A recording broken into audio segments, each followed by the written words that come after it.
আলহামদুলিল্লাহ, সামনে কুরবানি ঈদ অর্থাৎ ঈদুল আজহা। সেই উপলক্ষে অনেকেই কর্মস্থল ত্যাগ করে পরিবারের সাথে ঈদ করার জন্য বাড়িতে যাচ্ছেন। সেদিকে একটা জিনিস খেয়াল করবেন, সময়ের চাইতে আপনার জীবনের মূল্য অনেক বেশি। তাই কেউ হতাশ হবেন না, কেউ তাড়াহুড়ো করে গাড়িতে উঠবেন না, যানবাহন চলাচল করবেন না।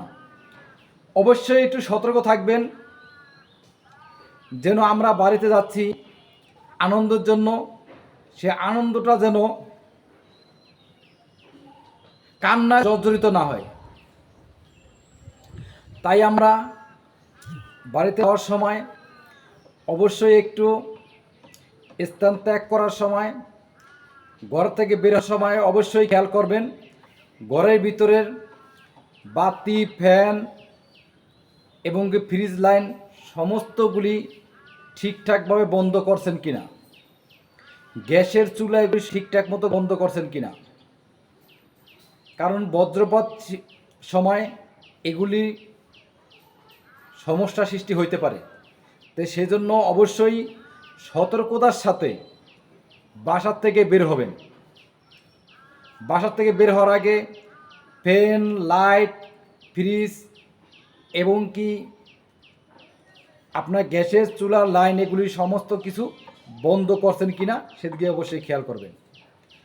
আর গাড়িতে ওঠার সময় অবশ্যই একটু সতর্ক অবলম্বন করবেন, সঠিকভাবে সুন্দরভাবে গাড়ি চলাচল করবেন।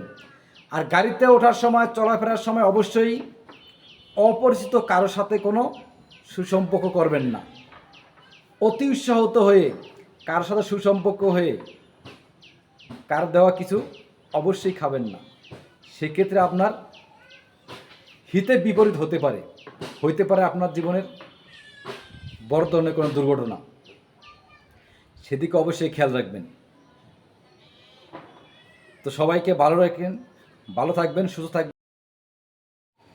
তাই সবাইকে আগাম ঈদ মোবারক, আগাম ঈদ মোবারক। সবাই ভালো থাকবেন, সুস্থ থাকবেন। সবার সুস্বাস্থ্য কামনা করি, সবার পরিবারের সুস্বাস্থ্য কামনা করি। আসসালামু আলাইকুম ওয়া রাহমাতুল্লাহি ওয়া বারাকাতুহু।